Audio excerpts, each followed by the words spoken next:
doing that script breakdown is really going to help you understand, you know, how, are there any night shoots? Are there any day shoots? Are there any kind of weird, like, are they wanting to do a really cool illustrated intro in the beginning or something? Or what kind of creative ideas can you bring into this, because they sound a little stuck right now?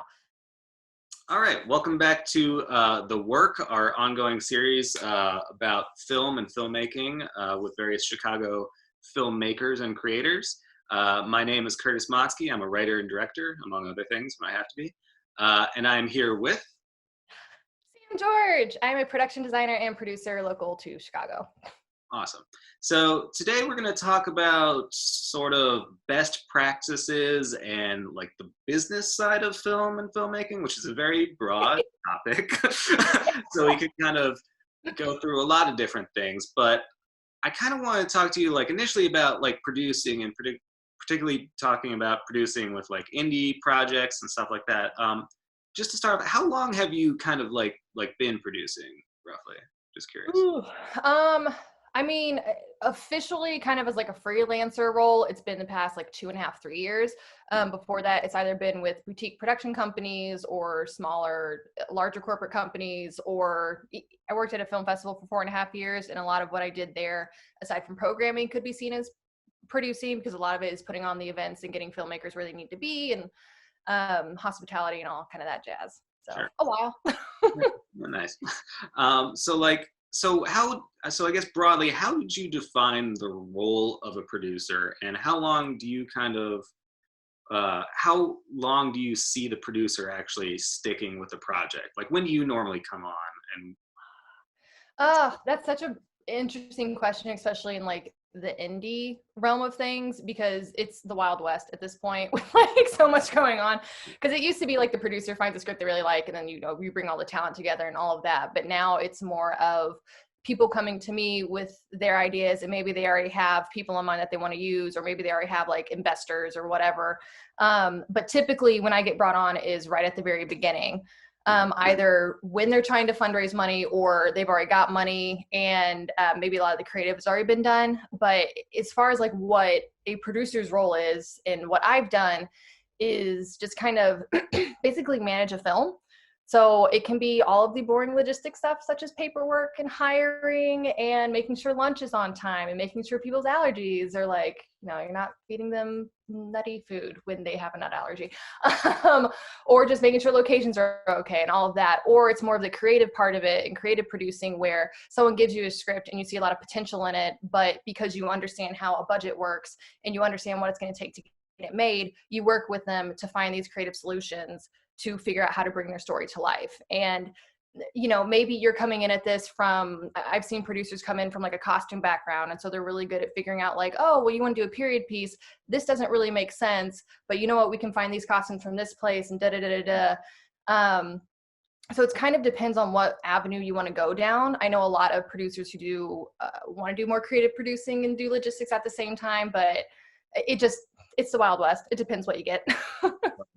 yeah, as a writer director primarily, I end up producing. I say I always produce when I have to, and it's always like stuff.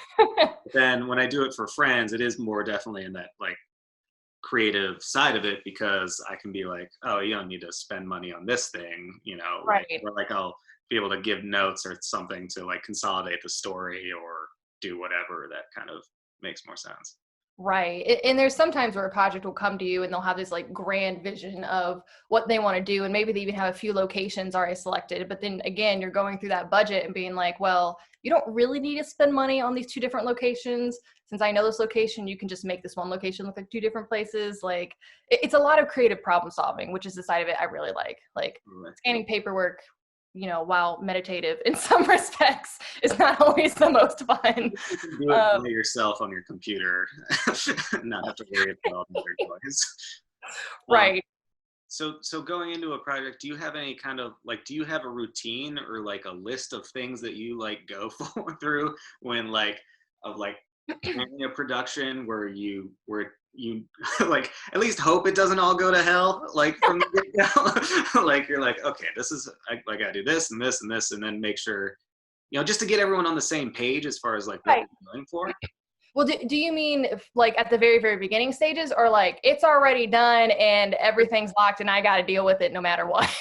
Like, I guess those are two different questions, aren't they? I guess, like, yeah, when you're brought on, say the script is done, but it's at the start of production, you know, it's done enough to like get going. So like, yes. what are your kind of first steps there? I mean, that's a really, really good question. And it kind of is all dependent because again, someone could bring me a script and it is done, but then my first task before anybody, if they even send me their script, like in my head, I'm already making down notes and breaking down like how many locations is this? How realistic is this? Knowing what I know about the city of Chicago, what can we get away with? But then also the people who have brought this to my attention, are these people I want to be working this long with?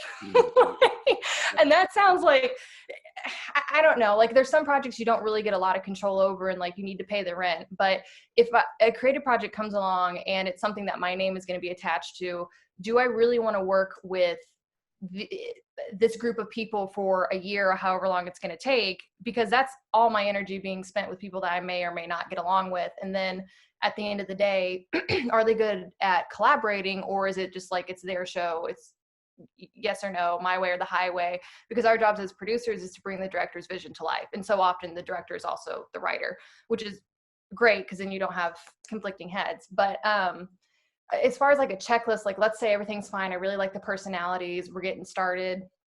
I mean, it really is just making sure that none of the small things have fallen through the cracks that could very easily fall through the cracks, like paperwork, making sure that like all my talent paperwork is ready to go beforehand and crew contracts beforehand.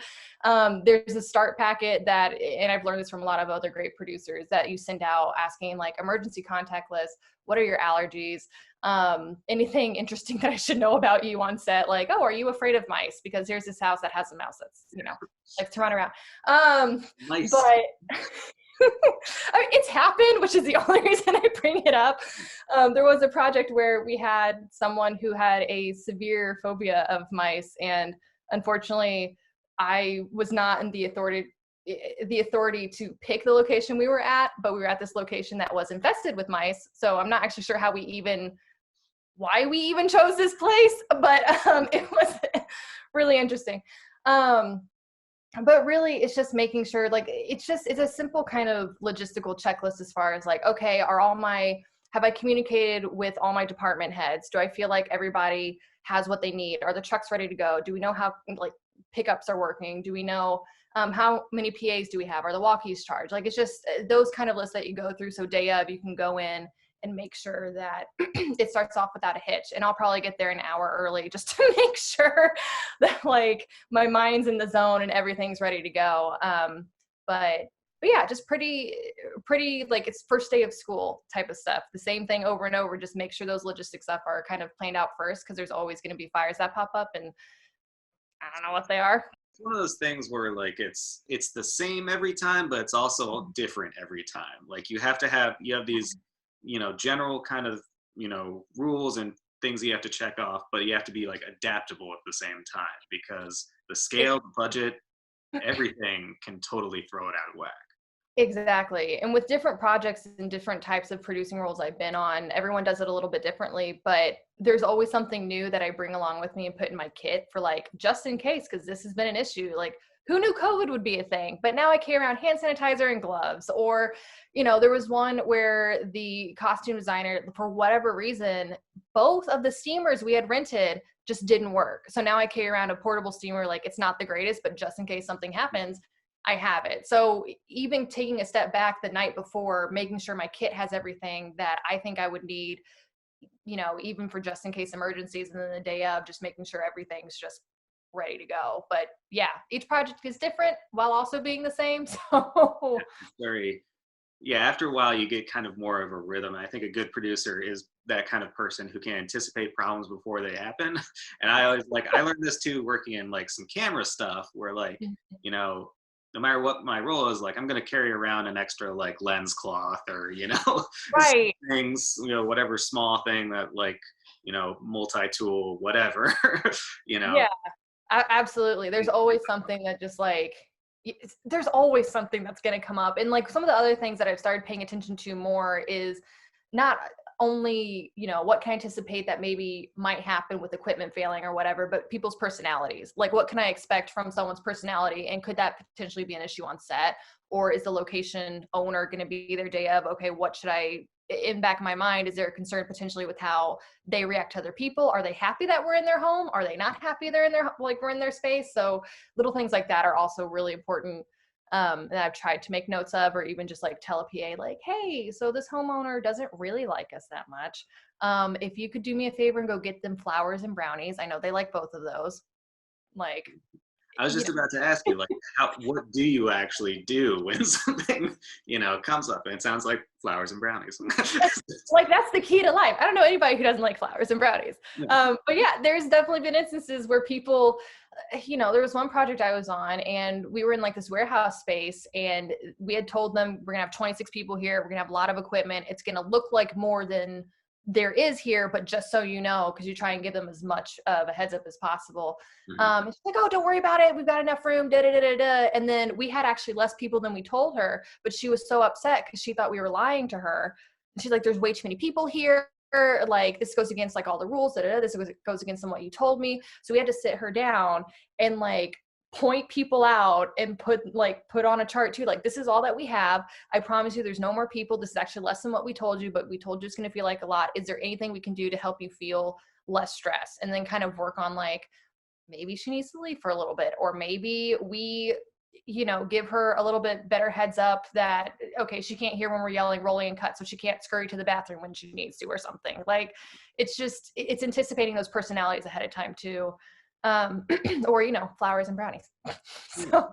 Yeah, it seems like in general you just have to be kind of like as upfront with everything as possible. But it's weird because you are also playing like therapist, or like, this person that, people can, like, sometimes the role of the producer is just to like listen to people complain.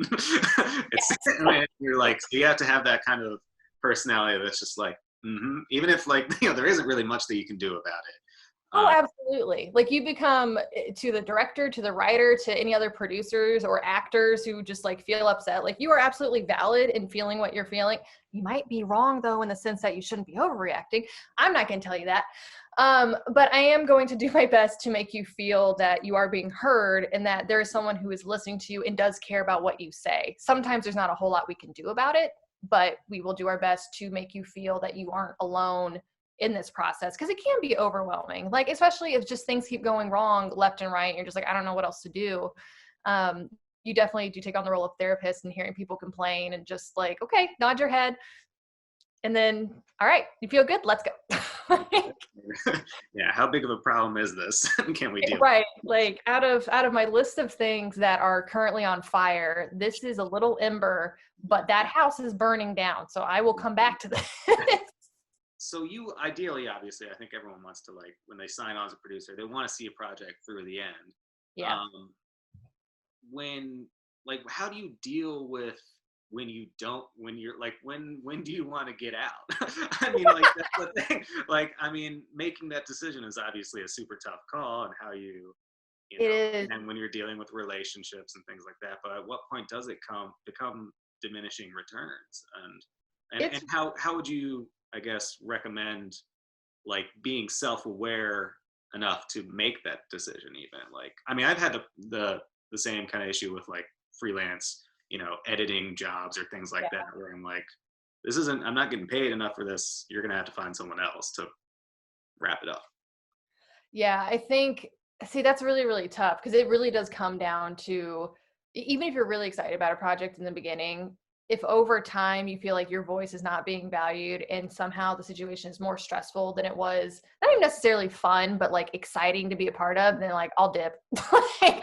And that sounds awful. Not that I don't see a project through, because it obviously depends on like what level of producing. Am I associate producing? Am I co-producing this? Da da da da da. And I always have that conversation when I can with people about being like, hey, I don't feel like my voice is being heard. Or, hey, this doesn't really make a lot of sense. I feel like we're kind of butting heads about something. You just have to be really honest with yourself. If you are being so stressed out And granted, we will work 14-hour days, some days much longer than that. And we do our best to see a project through. But if you are at a point where you can step away from something, I have no problem backing off, especially if I just feel like, if my voice is not being heard, then why did you bring me on in whatever aspect of producing that you did? Like, then you clearly don't need me. Like, I've done my job here. I think we all can agree with that. And I'm going to back away. And if you feel like you can finish this out, then that's totally fine. And then if they're really, upset or whatever, and they need to talk about like how I get credited or something, then fine, let's have that conversation. But, most of the time I will see a project through because that's what I promised to do. But there are those times where either in the beginning or, heck, even at the toward the middle of it or something, where things just aren't working right, where things are getting really, really tense, like it's just not worth it for me or the other person when we're just not getting along and can't come to a conclusion. And that doesn't happen a whole lot. But when it does, it's best to sit down and have a conversation about like, is there someone better who can do this? Or is it just that like I'm not the best fit, or do we just need to take a break from each other and then a few days to breathe, let the project rest for a minute, and then come back together? Like, obviously not when you're shooting, because like I can't just be like, shut this shit down. But like, I need a break. But yeah, that typically happens in the beginning of a project more than anything else. So that would be kind of like how you define like a red flag, more so like the voice being heard more than anything else. Yeah, it's just, that's a huge red flag. It's like, can we collaborate? Because that's what this is. It's a collaboration, and it's a relationship that I will be taking on for half a year, however long it takes. Like, it depends on, if it's like a future, that's a long commitment. It's a huge commitment. And it's, I'm also a freelancer doing other things too, and my schedule gets kind of nuts. So there's at a certain point where I'm obviously still attached to the project, but I also have to pay rent. So there's other things that I need to put my attention to. But yeah, if I feel like it's not being valued, then it just becomes that question of, okay, well then do you really need me here? And what am I bringing to this project? And what am I bringing to you that you feel like you can work with? Like, is this just a good relationship, or do we just need to kind of accept that we're just not the great fit for each other that we were hoping? Yeah, because a lot of it is just like getting people on the same page and like being like a team and committing to a team or not. But like, right.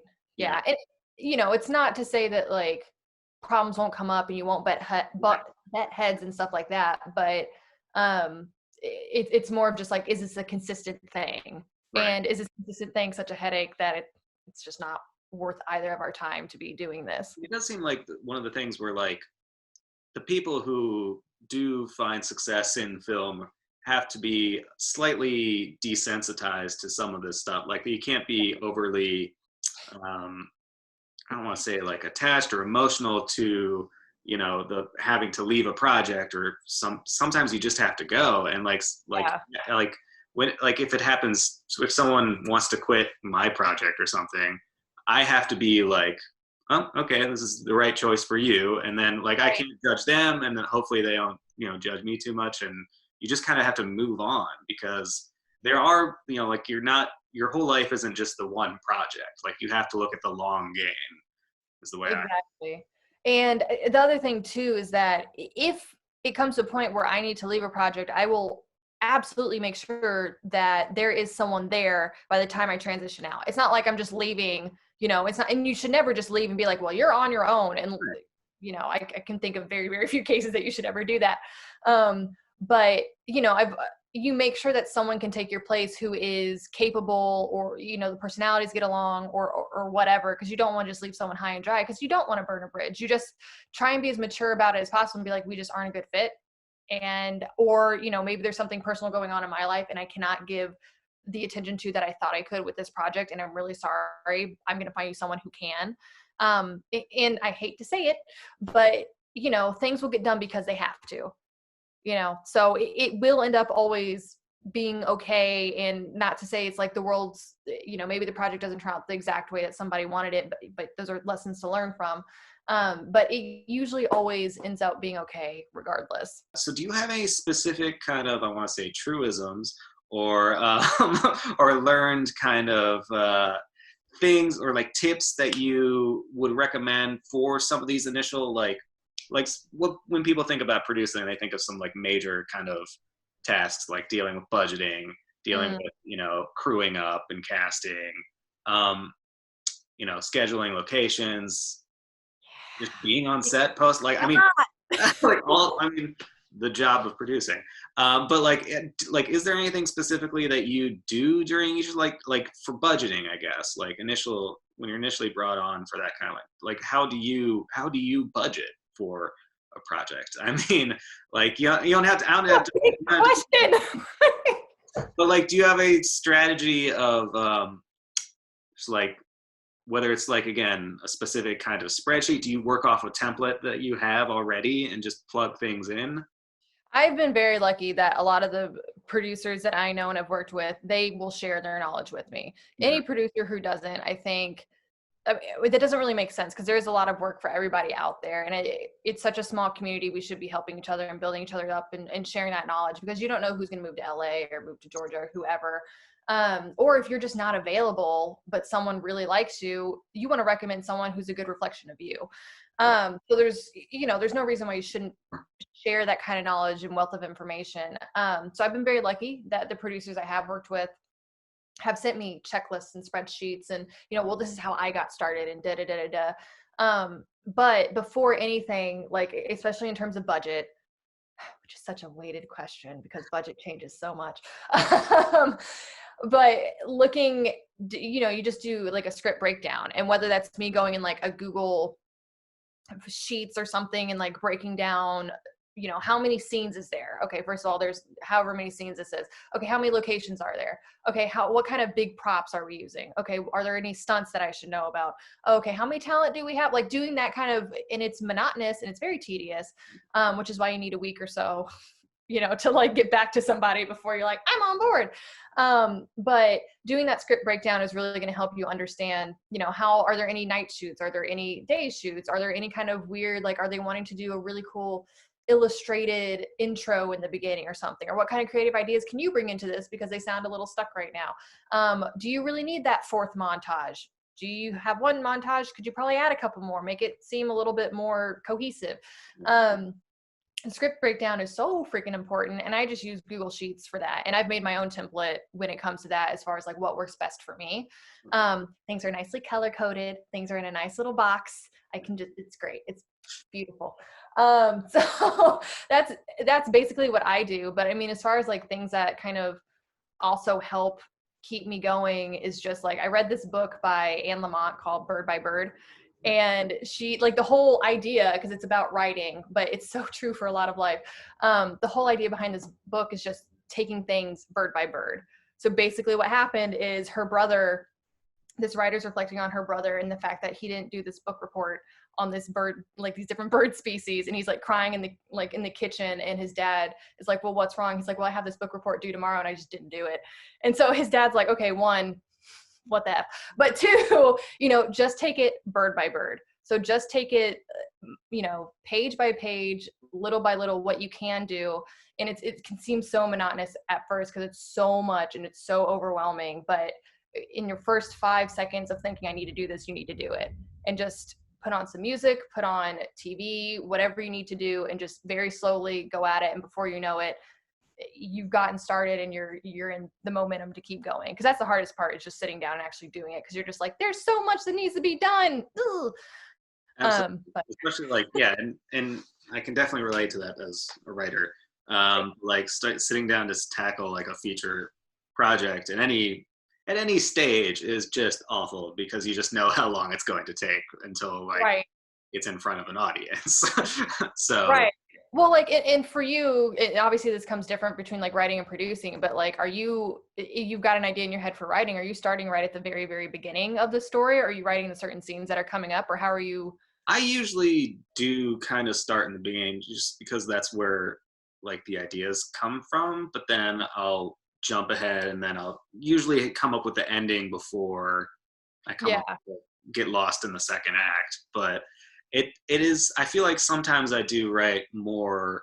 The problem that I have with writing is that I'll start writing I should do more of the pre-planning and outlining, kind of like you said, in relation to producing, than I do. I'll usually just be like, get so annoyed with doing that stuff and writing treatments and stuff that's like, this isn't the actual script. I should write the script. So I'll start the script and then I'll go back and actually outline the rest. And then I'll Right. jump back and forth between the two, which is not something I necessarily recommend, but it helps me kind of get through. There's probably a more efficient way to do it for sure. But I also think that in terms of writing, you want to have, and also with elements of production, everything like that, you want that kind of spontaneity and truth to come out Right. organically, where it doesn't feel too stilted. And for me, like some of that initial like writing stuff can be like outlining, can make it too, I don't know. Yeah. Mechanical and Yeah. yeah. I mean, that's kind of like doing a script breakdown. Like obviously I'm starting at the beginning and working my way through it. But then if there's a big scene that's coming through, I might mull that over for a long time, then jump back to something else and be like, well, did I miss this? And it's just, there's so many different ways, well, kind of to do it. But it is just like starting that bit by bit and just getting started first. So Yeah, but like you said, you kind of just have to like plow through. Back to kind of dealing with I don't want to say dealing with the director, but like dealing with things like creative want versus kind of like practical need. Obviously, this applies to stuff on set. That like, I mean, is basically that like the only way to define the job? Is just like cutting things down to what can be done. I mean, like what are your, again, maybe strategies or tips in working with a director to be like, you know, how it needs to be done? it's a lot. And when I worked at the film festival, and we'd have to bring filmmakers in and directors, producers from all over and talent from all over. We had a saying that it's a lot like herding cats.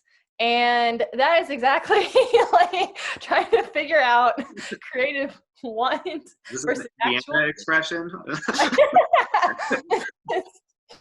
It's like herding cats because especially if you have someone who is very creative and really a strong thinker, they might not be so, they might be a big picture thinker where that picture is always moving, and then you're just like, you got to bring them back. But it is hard. Like, I wish I could say I have strategies for this, but it's so different with each person that you talk to, because maybe someone is so, whatever this script or project is, it's their baby and they just don't want to budge whatsoever. Or maybe you have someone who's like willing to budge, but again, that picture is always moving. So they're like, oh, let's do this. Wait, what if we had this and we had this and we had this? And you have to constantly reassure them that like, we can do this.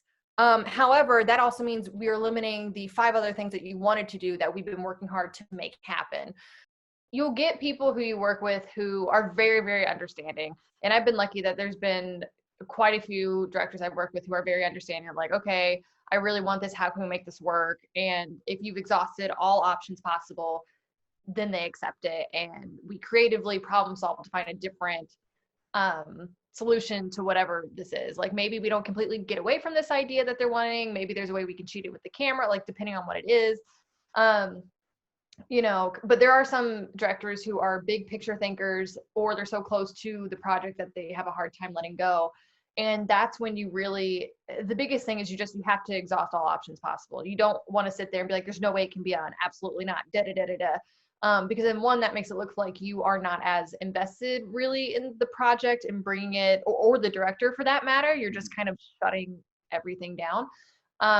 But you really do want to kind of go back to your database and look through the people that you know and see like, okay, if I can't come up with a solution and the director's having a hard time coming up with a solution, and our production designer, costume designer, whoever is having a hard time, is there someone else that we know through our network who has done something like this before, or who can maybe give us some advice? Is there a way we can cheat it?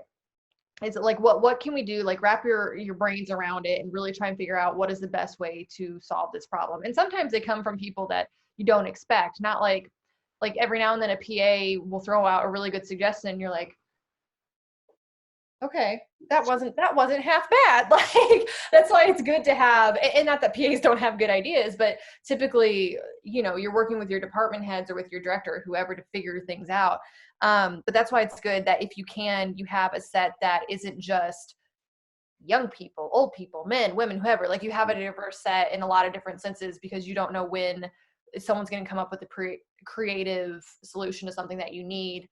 But if you have exhausted all options possible and you really don't know how, there isn't really a way to get this creative want to happen, you have to have that hard talk with your director, or whoever, and just be very, very honest and say, look, these are the possible solutions to this. I know it isn't exactly what you want, but there really is nothing else we can do. And that's where, if you have to, that's where you bring up the conversations you've had with your team or with people outside, or this we can't do, but here's the next best option. Like it's constantly, even as a, let's say you're doing more logistics for a project and you don't really get to be as creative, there is a creative problem solving that comes in with logistics, with just trying to figure out working the numbers. Well, how can I still make what you want happen? But if it comes down to that really tough conversation you have with your director, then that's just, you got to pull up your big person britches and like have it. So and the thing is, it's not all on you. It's right. as a director, it's like it is their responsibility as well to listen to these solutions, and don't be so too much of like a monarch or like Right. dictator, I guess, on set. And I think what you said earlier too about like presenting options, being like, if we do this, we're gonna lose this, is kind of a really Yeah. smart way to do it, because sometimes then they'll realize exactly what they actually care about, and you're like, oh, I guess I don't need this jib shot that's Right. gonna Right. half And then it's also also cut in post. right. Like it's also that kind of like they've always taught this in school, like when you're presenting a project, if you have 3 ideas, present your first, like the first 2 are the worst and then your best idea last, so that it makes it seem like that, that this is the greatest. And it can be a little manipulative, is such a strong and accurate but not word I want to use. However, you have to be a little bit understanding of the personality you're working with and how you present information too. Like maybe you do have a director who's just like a no BS type of like tell me how it is type of person, or maybe you're working with someone who's a little bit more sensitive and you need to drop the news to them gently, or where that almost kind of when you present an idea, you have to make it seem like it's their idea type of thing. Right. But yeah, it's so dependent on the person, and I wish I had better strategies for people, but it's really just at that point, you work with so many different personalities, you figure out what works best for you and how to anticipate certain things that come up. Yeah. And directors are like by nature narcissistic. So like how can you not do film and not be a little full of yourself? How do you normally deal with that kind of chain of command, for lack of a better word, but like navigating like different departments on set, and making sure, like, are you one of those producers who's really strict about like I don't know if strict's the right word, but like like having their like no one talk directly to the director, and like have I've been on some like weird sets where it's like if a art PA has an idea, then it goes up the line. So then like the art director who would then bring it to the producer, and the producer might bring it to the director. But like is that kind of stuff important to you, or? Yes, it is. Because otherwise the director is like, why is this PA talking to me? Why? Well, it's more of a thing. Like you do get some egos on set, and that's one side of it. The other side of it too, though, is that if you have so many people who are almost verbally attacking the director with ideas, it's really overwhelming, and then you can't really think straight. So as a producer, I will be a buffer, and I will write down everything, or I'll keep things in the back of my mind to be like, I will think about that, thank you so much, but like I don't want you, whoever, like whatever department you're from, I don't want a lot of times you talking directly to the director, because it's just, that's where lines get blurred. And that's again where you have too many cooks in the kitchen. And there was a project I was on, granted I was in a art director position at this point for this project, but there was an issue with one of the locations. We couldn't get in soon enough, and then we couldn't use one of we couldn't use this particular part of the location that we had planned on like we thought. So we had to think of something different and how to dress it up and da-da-da-da. And it became not just a conversation between the producer, director, production designer, myself. Then a whole bunch of PAs started adding their own input. And that became a huge problem because by the time that we were supposed to get there, because we're also trying to set dress another part of the scene, they had come up with a solution that didn't make any sense, and they didn't run it by us, and they started actually putting it together. And it was messy. And that's where it's just like, there's too many cooks in the kitchen. You didn't trust me to do my job. The producer wasn't that buffer that they should have been for this particular instance. So even if it's just like, not even an ego, like no one talks to the director type of thing, it's just there's too many ideas. And at the time that might've sounded great, but because you didn't talk to somebody else beforehand, it's not working. But there's too many things. The director's overwhelmed, they're walking away. There's just too much going on and so much unnecessary stress that doesn't need to be there. So it's kind of, pick your poison type of thing. But I am the type of producer who I just be like, if you have questions or concerns, comments, whatever, please come to me, and I will deal with them accordingly. Leave everybody else out of it. Yeah. Otherwise, you get on the wrong list on Sam's lists. You do. You get marked red. You get a bolded note, and you get sent to the bottom of the list. Boom. Well, worst case scenario, contact this person. And a random person on the street might be better. I might have written that before. No. So speaking back more to the kind of setting limitations, like for yourself on like an indie production, are there any things that, I mean, again, it's so hard to ask because it depends on the budget, like you said, and everything like that. But are there any things that you prioritize when, like, say it's coming on early, again, looking at that budget, looking at these things from a production standpoint, that you think stand out like as a priority more than anything else? Like do you frame it in even those terms? Interesting. Do you mean as far as like when it comes to limitations of like if I'm reading it and being like, well, this can't be done, and it's just like, yeah. I mean, like, well, I think I'm always very leery, even though I love my sci-fi films. I'm very leery if someone hands me something and is like, this takes place in 30 80 on a spaceship in Mars, and we actually see stars and are floating in space at one point, and our budget is $50,000. Like, I've never done that. yeah. I have a lot of questions, and I'd like to know who you're talking to make this happen. You might be the kind of person who's like upfront enough about that as be like, absolutely. I'm not saying this can't be done, but I don't know how I'm going to do it. Exactly. And I will absolutely 100%. There's this mentality of fake it till you make it in this industry. Okay. Yeah. And I'm so like, have a love-hate understanding of it, because I do understand to a point that like, yes, sometimes you are going to have to like just show up, even if you aren't 100% sure what's happening, and just like figure it out. But I do think that if you make promises you can't keep because you legitimately don't know how to do it, like you're going to burn so many bridges that way. And I don't want to be that person. So I will absolutely be upfront and honest, be like, hey, I've never shot a submarine underwater short film before, and I don't really know in Chicago how to do that. What are your ideas? Yeah. Yeah, like, are we talking about a sound stage and that we don't care that it looks a little bit like campy? Are we like, what are you going for? Because that's a big thing too, is if someone's sending me or giving me a project and I don't see that, I guess I should have said that too. I need to see some sort of pitch deck or mood board, or like, what are you going for? Like, are you trying to be super ultra realistic with this? Are we relying on green screens? Because there's been a couple projects that were sci-fi that I'm so happy I was a part of, because in my head, and I wasn't a producer on it at this point, I think I was like a coordinator, but in my head, I'm like, I don't know how you're going to do this. I don't understand, like, with this budget, and there's a lot of green screen, and then there's like some guns going off, and then there's like an abduction. Like, I don't know how you're going to do this.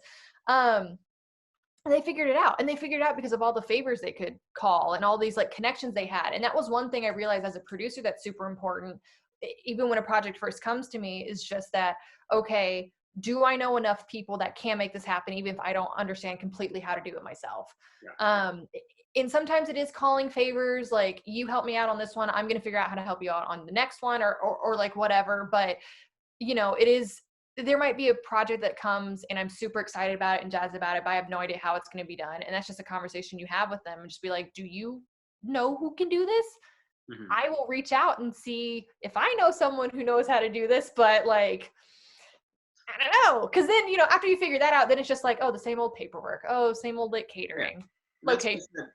Said to people before too. It's like, it's the great thing, like, and part of why we want to have these conversations with different people about filmmaking is like, it does kind of come down to the nuts and bolts are usually the same. And like when talking about film and talking about story and things like that, even if you were talking to like Scorsese and, you know, people at like super high levels, like coming down to it, you are still dealing with the same kind of elements. They're just scaled in different, you know, ways. And for me, I always say that like the best indie films know that they're indie films. Now, it's not to say that this sci-fi submarine movie can't not work, but it is a certain challenge. And again, there's a certain conditioning for the audience of how they like perceive this thing.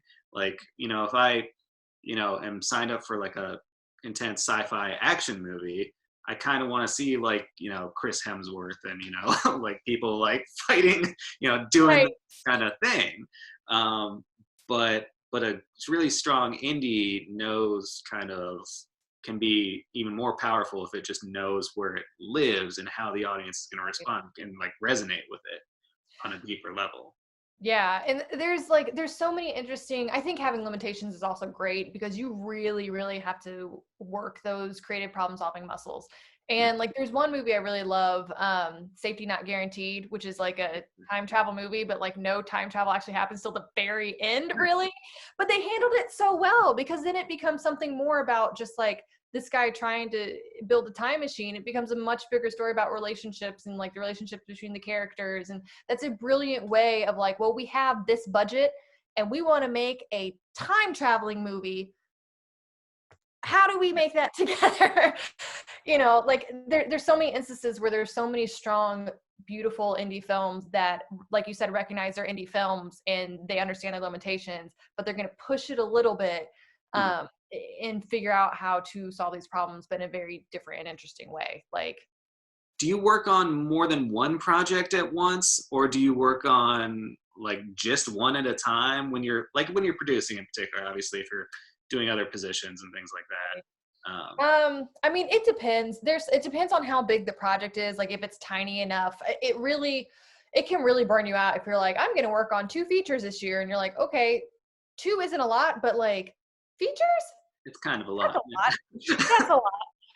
But if it's like short films, you know, maybe I can do a handful of those, or even like if it's a web series, it really just depends on how many shooting days there are, what that prep and what that wrap looks like. Because wrap, you can be a little bit more flexible.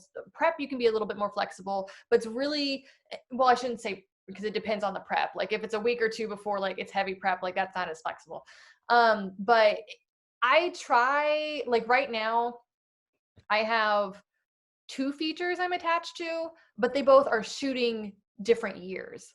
And so that makes it a little bit easier because like some of them were still in the fundraising process. Another one we're in the, okay, well now we're kind of getting our funds, you know, let's start thinking about building a team. And like COVID has thrown a huge like wrench into all of this. But then, you know, this isn't producing, but if someone asks me to coordinate, I have to think in my head, like, okay, I could probably coordinate. I just need to know, are you wanting me for how many days of prep, shoot? And do you want me for any of the wrap? Because that's less hands-on as a producer, but that's still quite a lot of time. But yeah, typically if it's producing a project, depending on how big it is, it's like 1 feature a year. If it's a short film, I can usually do a couple of those and it's really not too much trouble. If it's a web series, it just depends on how many shoot days are we looking at, where kind of like a short film, like it depends. Do you keep like a database of like people you like and people oh yeah, I have notes. you don't like? Do you have a hit list on you? Like, I've got a Google Doc that is separated into like. brought to you by Google. I love Google. Anybody who uses Dropbox, no, I can't use it. I actually have a Dropbox subscription because I have to use it. People do use other like actual software for budgeting and for the whole. Yeah, I mean there's a ton. I mean, you can use like Trello is really great for project management. Google is great because it just has everything you need, and there's like a file structure that like I geek out about art supplies and office supplies, so this is like I love it. But yeah, I mean, there's Google, there's Dropbox, there's Trello, there's Studio Binder, there's like, obviously the movie magic budgeting and scheduling, which someday, but like, but yeah, I freaking love Google Doc. But as far as people who, do I have a database? I absolutely do. And it's, divided into different departments. It's divided into even just like with notes about like, oh, this person was a great costume designer, or this person's a better, on set dresser than they were just like a, production designer, or just like making little notes and stuff like that. Or like, oh, I really like the team, or this person, their production designer has a really awesome wood shop and prop rental space and or it goes to, even divisions as far as like locations that I've used in the past. And like, they gave me a really great deal, and people I wouldn't work with again. And if people ask for recommendations, I just go to this tab and I like screenshot it and send it to them. Or I just type it up so they don't see all my personal notes. But yeah, I've got a database there. I've got databases that people have sent me as far as like, there's a Women in Film one, there's the Black in Film one, there's Women of the Now have one. There's a bunch of different databases, and so sometimes they do overlap, but for ones that like maybe there's someone I haven't met yet in Chicago, I'll reach out to those other databases just to make sure I've combed through my list, and maybe the person I really like, and the person I like isn't available, but I'll give this one person a shot because they have great reviews or recommendations or something. So yeah, because like we said, it's like a referral business. Obviously, you have to know who you're working with. Yeah, it's weird whenever I like update my resume because I'm like, no one looks at this. All these factors too, like you kind of touched on before, about like they all matter in your decision to like take on the project, right? I mean, sometimes it is just like money. And then if you just want the paycheck, if it's a commercial thing. But the thing is, like, that rarely, I mean, that's usually the thing that's not there on an indie set. Right. Like, and that other things outweigh. Right. And that's actually gotten me in trouble before. And I've learned to quickly ask ahead of time, how much money do you currently have that you are bringing this project to me? Not how much you're hoping to get, not how much that you think that you can get, not how much is like, well, we haven't talked to anybody, but based on like other projects we've seen, this is what they've like, no. How much money do you have right now? And the reason that's gotten me in trouble before is because I've gone months and months and months with the project and making different budgets and and that's the most important thing, is when you tell me that you have one budget and then 4 months later you say, oh, we don't actually have that budget, we have only this much and we're hoping to raise this much more. Why did we spend 4 months with this dream budget in mind? And that was totally my fault. Like, I should have asked ahead of time, how much do you actually have? And then started to plan from there, because we were, banking on grants or investors or whatever. And it's like, you can't always anticipate that. And had I known that in the beginning going in, then we could have like redone our plan.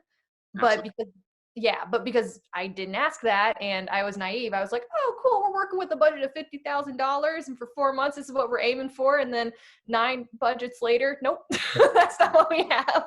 And again, totally my fault, because we could have came in with a different plan of attack, but it's definitely a learning lesson. But it is still tied, like I said, to the dealing with different personalities and stuff like that too, because you want to give, if someone tells you like, oh, we have this money, we're gonna get this money, like you want to believe them, obviously, and like that they're it's a weird balance of like trusting people to do their job and then also being prepared as the producer when they might not. And then especially it's a bummer when you really, really like the project and you're rooting for the project, and then you just are like, okay, well, this is completely different than what I signed on for, and there was a miscommunication. And then maybe at that point too, you have to reevaluate, well, is it worth my time to continue going with the project? And again, this has happened several times earlier in my career because I just didn't know any better. Is it worth my time to stay with this project when we've already had this big of a communication this couple months in and it's already caused me this much stress? Like, there's a lot of reevaluating, but you're right. It's a lot of the like going back to what kind of personalities am I working with, and do I think we're going to work well together? Yeah, is it worth that commitment? I did like what you said too about listening to ideas from everyone on site. Like, you don't know where that's going to come from. I always try and say too that like I'll listen to everyone's ideas if when they have them. If they have a good idea, like a good idea is a good idea, Right? But I'll give you as long as I can, and then I just want you to trust me to make the call, whether you agree with it or not. Is that what is all you can do? Right. And it's one of those things too, where you don't know where a good idea is going to come from. And you don't know if somebody says something that like, at first you're just kind of like, that doesn't make any sense, but that sparks something in someone else's head. Like, oh, wait a minute. Creative process and creative thinking things. Exactly. And you can't have too many cooks in the kitchen, and you have to be careful with those kind of conversations. But like you said, that's kind of where you cut somebody off and be like, okay, well, I've heard what you have to say. I've given you my time, hear my thoughts on it, but now we need to trust you to do what you think is best. This is a slight kind of tangent, but what is like networking to you? And do you define it like, is the most important aspect of networking found on set working with these people, as you've kind of pointed out, like what works and what doesn't, or is it outside of that experience? Okay. This question stresses me out. Networking is. Oh my God. Very stressful. I mean, don't get me wrong. I don't mind dressing up and like going and getting a drink and like meeting a bunch of people in a room who are after the same thing. But the problem is they're after the same thing. And very rarely, do I meet people who are actually active in the field at those things, who are looking to bring people onto their team. It's usually like, we all don't really know what we're doing and we're all looking for jobs. Like, and it can be very frustrating, overwhelming. And not to say that those don't have, some sort of value to them, but as I've seen it, I've gotten far less jobs from those than I have with just being on set. Like, I get people calling me now because they're like, oh, so-and-so has worked with you and recommended you. Are you free next week? And I'm like, I don't know who so-and-so is, but apparently so-and-so got my contact from some other person. Like it's definitely, exactly. It's definitely networking on set and showing what you can do. And oftentimes it's just coming in with a good attitude, even if you mess up 100 times, like that is more important. And that's gotten me most of the jobs, in like going to like a networking event or a panel event or whatever. And again, those things have their place and have some value, but nothing will beat just putting your big person britches on and just getting out there and just kind of meeting people. And there's someone asked me this because we were talking about the film industry, and they were just kind of like, well, what do you think is really important when it comes to being on set? And like, da-da-da-da-da. And they were asking me about skill level and skill set and da-da-da-da. I was like, it's absolutely important to be skillful, but like, you will get there. The biggest thing is that your attitude and how you present yourself is, to me, the biggest factor as to whether or not you get more jobs or people hire you or want to work with you again or recommend you to other things. Like, there's so many times that there's 1,000,001 fires that come up that you could not predict whatsoever. And if you're there getting upset about it or freaking out about it or getting an attitude, or your attitude rubs off on somebody else, like, well, who wants to work with that? Like, you're with this person for 14 hours a day, 1 day, 3 days, a month, however long. Like, nobody wants that kind of energy. So it's just recognize there's a problem, recognize if you messed up, and just keep moving on. So when it comes to networking, I think the same thing, that it's incredibly important that you have a good attitude, but also you meet and get more opportunities from just doing the work versus, other things. I guess for people starting out, it's just getting on that initial kind of thing though, right?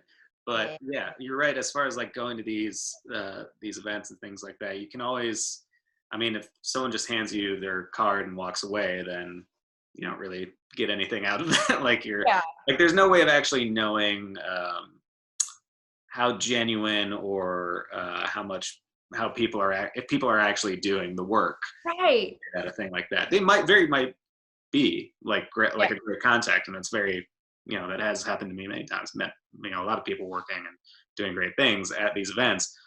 But, you're like you said, it's like how you present yourself, that first introduction can kind of make or break you moving forward in an interesting way. Right.